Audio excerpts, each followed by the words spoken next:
Eh bien, que le Seigneur vous bénisse, que le Seigneur vous garde. Alléluia.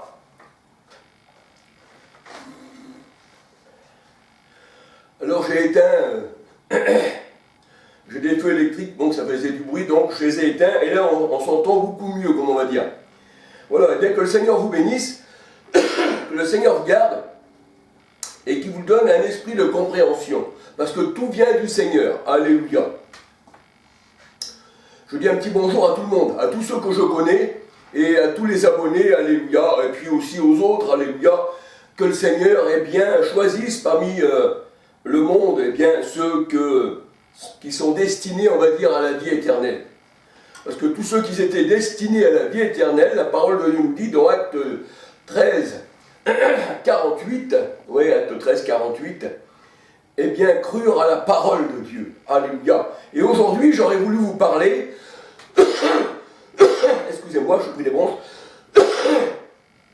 j'aurais voulu vous parler de la voix de Dieu. Alléluia. Et nous savons que la voix de Dieu, c'est la parole de Dieu, et la parole de Dieu, c'est le Christ. Jean 1, 14, la parole qui est Dieu, qui a été fait chair, 1 Timothée 3, verset 16. Alléluia. Excusez-moi.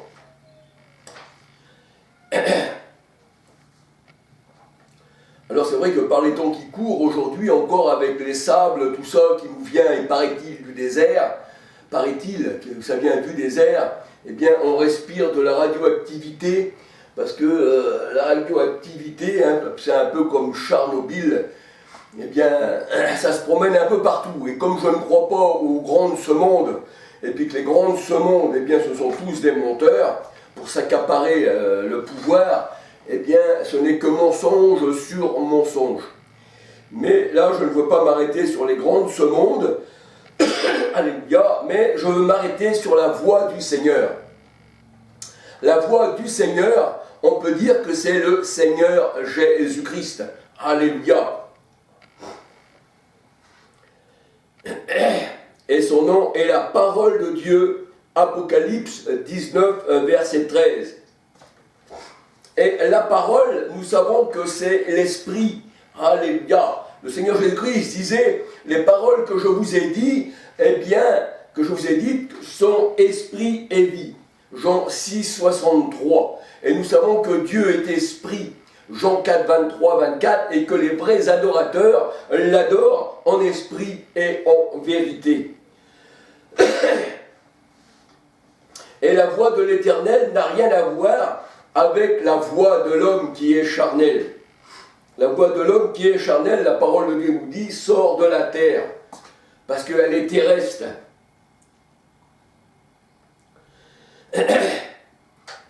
La voix de l'homme, c'est la chair, et la chair n'hérite pas du royaume des cieux. 1 Corinthiens, verset 15, 50. Tous ceux qui est né de l'homme, tous ceux qui est né de la chair, n'héritent pas du royaume des cieux. Seuls ceux qui sont nés de l'Esprit, seuls ceux qui sont nés de Dieu. Jean 1, verset 12-13. La parole de Dieu nous dit que la chair et l'Esprit sont opposés les uns aux autres. Alléluia, c'est une opposition, c'est une adversité qu'on nomme Satan. Alléluia, parce que Satan, vous pouvez regarder dans le dictionnaire des mots, ou aussi dictionnaire de la Bible, ne signifie simplement qu'adversaire de Dieu. Alléluia. Et adversaire, nous sommes aussi, nous, des adversaires, eh bien, du mensonge, nous sommes aussi des Satans. Alléluia. Un mot qui fait peur aux religions, alors que Satan ne prend pas un majuscule, parce que ce n'est pas une personne humaine, mais c'est un fait, c'est une adversité. D'ailleurs, nous voyons ceci avec Pierre, quand il s'oppose au Seigneur Jésus-Christ dans dans Matthieu 16, versets 20 à 23. Arrière de moi, Satan, parce que tes pensées sont les pensées des hommes, mais ne sont pas les pensées de Dieu. Quand tu as la pensée des hommes, eh bien, tu es un Satan, tu es la chair qui s'oppose à l'Esprit Saint, qui s'oppose au Seigneur Jésus-Christ. Parce que, hors le Seigneur, 2 Corinthiens 3, 17, c'est l'esprit, alléluia. Et celui qui n'a pas l'esprit du Christ, eh bien, ne lui appartient pas. Et ces gens-là sont opposés au Seigneur Jésus-Christ. Galates 5, verset 17, se sont opposés à l'Esprit Saint. Acte 7, verset 51-52. C'est pourquoi il est dit dans la parole, dans Luc 2, 34, que cet enfant sera une contradiction pour ceux qui périssent. Et les Juifs, selon la chair, étaient destinés à se rebeller contre la voie, contre Christ. Alléluia. 1 Corinthiens 10, 18. Les Juifs, selon la chair, se sont rebellés et sont destinés à se rebeller. 1 Pierre 2, versets 7, 8. Rebeller contre quoi? Contre Christ, contre la parole, contre l'esprit, qui veut dire simplement la même chose. Jérémie 8, verset 8, 9. Nombre 15, verset 31.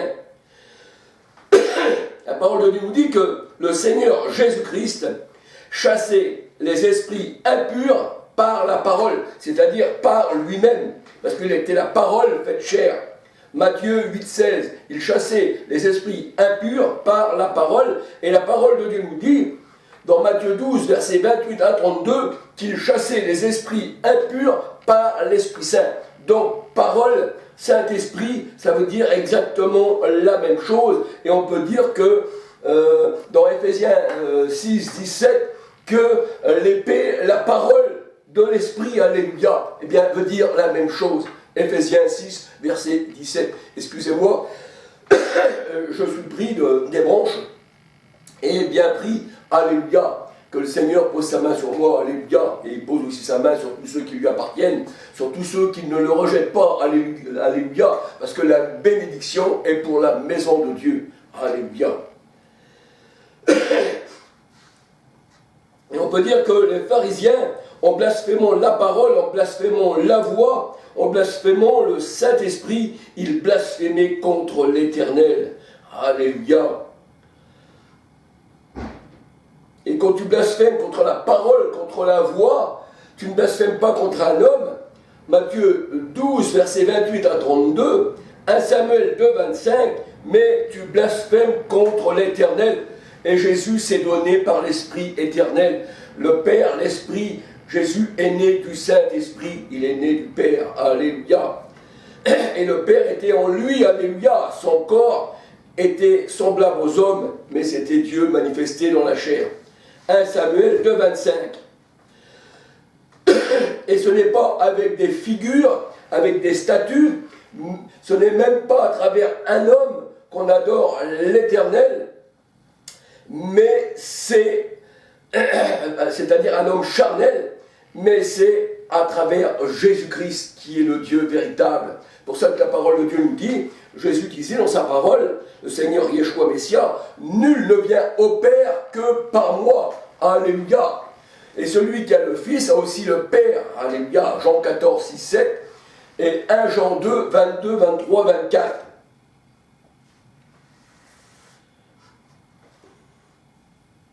La parole de Dieu nous dit, quand l'Éternel parla du milieu du feu, les Hébreux ne virent aucune figure. Quand l'Éternel parla aux Hébreux, au mont Horeb, les Hébreux ne virent aucune figure. Et aujourd'hui, nous voyons que les figures, eh bien, les idoles, les statues, les représentations, qu'on voudrait représenter Dieu par un poisson, comme le font les protestants derrière leur voiture, tu ne te feras pas la figure d'un poisson, d'un homme, d'un reptile, et nous savons que les reptiles, c'est aussi les hommes. Eh bien, tu adoreras l'Éternel, eh bien, en esprit et en vérité, c'est là que les vrais adorateurs, que le Père recherche. Et nous voyons que la parole de Dieu nous dit que si tu te fais une figure, une représentation de quelque chose qui soit en haut dans les cieux et en bas sur la terre, eh bien, tu es corrompu. On peut dire que tous ceux qui ont des idoles, qui ont des statues chez eux, qui adorent les hommes, qui adorent les reptiles, parce que ça représente l'homme, le reptile, c'est le serpent, race de serpent, eh bien, tu n'es pas avec le Seigneur, parce que tu t'es fait une image Tu t'es prosterné même devant les hommes, devant le pape qui adore lui-même les idoles. Et là, tu t'es corrompu à l'intérieur. Alléluia. Tu n'as même jamais connu le Seigneur. La parole de Dieu nous dit que le peuple hébreu, dans le désert, n'entendait qu'une voix. Alléluia. Et le Seigneur nous avertit dans sa parole que tu ne te feras aucune figure. Alléluia. Quand l'Éternel parla aux Hébreux dans le désert, la parole de Dieu nous dit, eh bien, qu'ils n'entendirent qu'une voix. Deutéronome 4, verset 12. Donc, il n'y a pas besoin de faire des représentations, comme on dit, du Christ. Les gens d'aujourd'hui ne l'ont jamais connu. Et 2 Corinthiens 5, 16 nous disent que si les disciples avaient connu selon la chair, ils ne connaissent plus comme ça. Pourquoi? Parce qu'on ne regarde pas aux figures, aux figurines, aux statues, aux hommes, mais on regarde à Dieu qui est invisible. 2 Corinthiens 4, 18. Pourquoi? Parce que les choses visibles, c'était pour un temps, tandis que l'invisible, Dieu est invisible. 1 Timothée 6, 17, 1 Timothée 6, 16, 17, Dieu est invisible. Et les vrais adorateurs ne regardent pas le visible, la chair, l'homme, les statues, mais regardent le Seigneur. Ils n'entendent qu'une voix, la voix du bon berger. Et elles entendent sa voix, elles n'entendent pas la voix des étrangers. Alléluia, qui sont charnels, qui ne sont pas spirituels, qui ne connaissent rien de la parole de Dieu. Et le Seigneur dit, je ne les ai pas appelés, mais ils ont couru. Alléluia, je ne les ai pas appelés, parce que c'est le Seigneur qui appelle. Alléluia. Et là, les Hébreux, au mont Horeb, n'entendirent qu'une voix. Deutéronome 4, 12. Et puisque vous n'avez vu aucune figure, la parole de Dieu nous dit, c'est-à-dire aucune image, parce que Christ était l'image, simplement en tant qu'homme, c'était une image. Mais on n'adore pas les images. Vous n'adorerez pas les images, dit le Seigneur. Mais vous adorerez celui qui était en Christ, car le Père est en moi. Et le Seigneur dit dans sa parole, vous adorez le Père en esprit et en vérité. Et moi et le Père, nous sommes un. Alléluia. Donc ça veut dire que Dieu qui est Père, qui est Esprit, par laquelle Jésus est né, Matthieu 1, 18, 20, Jésus est né du Saint-Esprit, et le Saint-Esprit était en Christ, Luc 4, 1, ça veut dire que le corps de Jésus, homme, était le temple de Dieu. Alléluia. Détruisez ce temple, et en 3 jours, je le relève. 1 Jean 2, 19, 20, 21. Et il parlait du temple de son corps, et l'Éternel était dans son saint temple. Alléluia. Alors, puisque vous n'avez vu aucune figure, aucune image, le jour où l'Éternel vous parla du milieu du feu, à Horeb, veillez attentivement sur vos âmes. Veillez attentivement sur vos âmes. Parce que là, si tu te fais une figure d'humaine, d'un oiseau, d'un reptile, d'un poisson, même le poisson représente l'homme dans la Bible, puisque le Seigneur disait à ses disciples, je vous ferai pécheurs d'hommes. Alléluia. Et là, nous voyons que dans la parole de Dieu, le Seigneur dit, veillez attentivement sur vos âmes. Pourquoi? Parce que tu ne dois pas te faire d'image taillée, tu ne dois pas te faire de représentation, parce que Dieu est invisible. 1 Timothée 6, 17, 2 Corinthiens 4, 18. Et la parole de Dieu, elle nous dit, ne vous faites pas d'image taillée, parce que vous n'avez entendu qu'une voix. Si vous faites des images taillées, vous allez vous corrompre, de peur que vous vous corrompiez. Alors on peut dire que l'Église catholique, et tous ceux qui adorent les idoles, et qui adorent les croix, les bouts de bois, les petits poissons, tout ce que tu veux, et qui adorent le chapelet, et qui adorent les hommes, eh bien, ils sont corrompus jusqu'au fin fond de l'âme, et ils n'héritent pas du royaume des cieux. Alléluia. Deutéronome 4, versets 11 à 20. De peur que vous ne vous corrompiez, et que vous ne fassiez une image taillée, une représentation de quelques idoles, la figure d'un homme, dit bien la parole de Dieu, la figure d'un homme, donc ils adorent les hommes, donc ils adorent les poissons, et ils invoquent en plus ceux qui sont morts, parce que la parole de Dieu, elle dit, tu parais vivant, mais tu es mort. Alléluia. Et on voit que la mort, eh bien, n'est pas la vie, n'est pas le Christ. Romains 1, versets 21 à 25. Ils ont adoré la créature au lieu du Créateur, ils ont adoré les reptiles, les poissons, tout ça, ça représente les hommes. Alléluia. la figure d'un animal, dit le Seigneur. Tu ne te feras pas la figure d'un animal, d'un poisson. Pourquoi? Parce que Ecclésiaste 3,18 nous dit que l'homme est un animal. L'homme est une bête. Alléluia. Apocalypse 17, verset 11. Les rois sont aussi des bêtes. Alléluia. Donc on peut dire c'est des bébêtes, hein, parce que c'est des fous. La sagesse du monde est folie, et bien pour le Seigneur. C'est pour ça qu'il ne faut pas se faire la figure d'un poisson. Et c'est pour ça que le Seigneur disait à ses disciples, je vous ferai pécheurs d'hommes, et le royaume des cieux est comme un filet jeté à la mer. Et nous savons que la mer, Apocalypse 17, 1, 15, les grandes eaux, ce sont les foules, les nations, les hommes. Alléluia. Tu ne te feras pas la figure d'un poisson qui vit dans les eaux. Et les eaux, c'est le monde. Apocalypse 17, 1, 15. Ézéchiel 32, verset 2. Et Ézéchiel 29, verset 2 à 10.